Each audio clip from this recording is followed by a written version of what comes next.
મારી YouTube channel પારુલકા કિચનમાં તમારું સ્વાગત છે। અત્યારે કેરીની સિઝન છે તો આપણે બનાવશું નેચરલ મેંગો આઈસ્ક્રીમ। આઈસ્ક્રીમ બનાવવા માટેની જરૂરી વસ્તુ લઈ લીધી છે।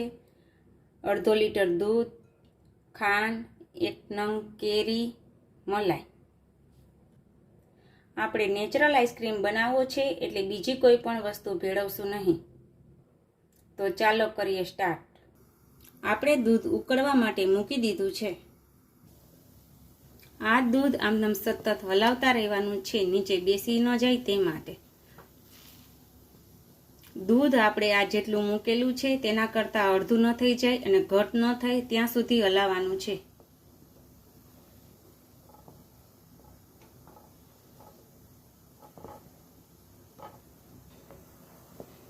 હવે 10 મિનિટ થઈ ગઈ છે। હવે આપણે તેમાં ખાંડ એડ કરીશું।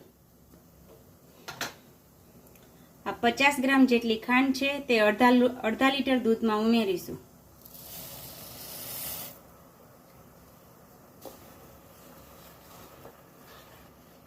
હજી 5 મિનિટ સુધી દૂધને ઘટ કરીશું। આપણું દૂધ હવે ઘટ થઈ ગયું છે, તે હવે ઠંડુ કરવા રાખી દઈએ। દૂધ હવે ઘટ થઈ ગયું છે, એને ગેસ ઉપરથી ઉતારી લઈએ અને ઠંડુ કરવા રાખી દઈએ। ચાલો હવે કેરીને મિક્સર જારમાં પીસી લઈએ। કેરીનો પલ્પ તૈયાર થઈ ગયો છે। આ પલ્પમાં ખાંડ ઉમેરી થોડી વાર ઉકાળશું। આ પલ્પને હવે ગરમ કરવા મૂકી દીધો છે।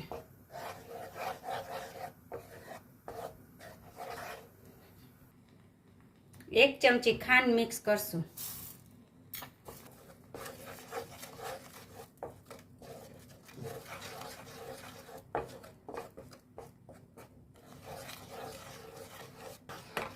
આમ કરવાથી આઈસ્ક્રીમમાં કેરીનો ટેસ્ટ નેચરલ આવશે અને દૂધ પણ ફાટશે નહીં। ખાંડ ઓગળી ગઈ છે। હવે આ પલ્પને ઉતારી લઈએ। બાઉલમાં ઠંડુ દૂધ લઈ લીધું છે, તેમાં કેરીનો પલ્પ એડ કરીશું।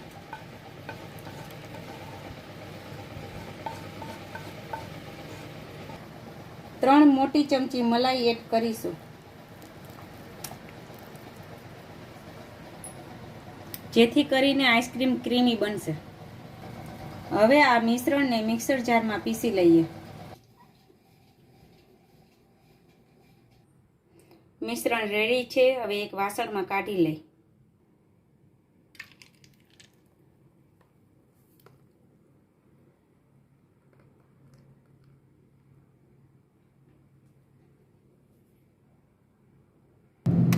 આઠ કલાક માટે આઈસ્ક્રીમને ઠંડો થવા રાખી દઈએ। ત્યારબાદ મિક્સરમાં આપણે ફરી એકવાર તેને ઝેરી લઈશું। આવું 2 વખત કરવું પડશે, જેથી આઈસ્ક્રીમ નરમ બનશે અને ક્રિસ્ટલ રહેશે નહીં। ફ્રીજમાં રાખેલ આઈસ્ક્રીમ જામી ગયો છે, તે હવે મિક્સરમાં પાછો ફેરવી લઈએ।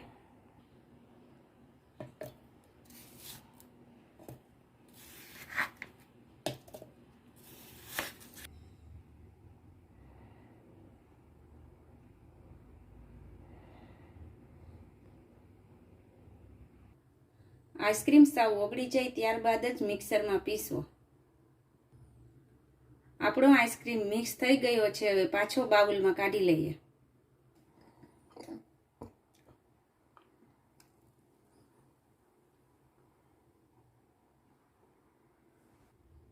ચાલો હવે ફરીથી ફ્રીઝરમાં રાખી દઈએ। આઈસ્ક્રીમ હવે રેડી છે।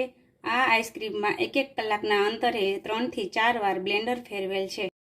આઈસ્ક્રીમ કેવો બન્યો છે તે જરૂર જણાવજો। Thank you.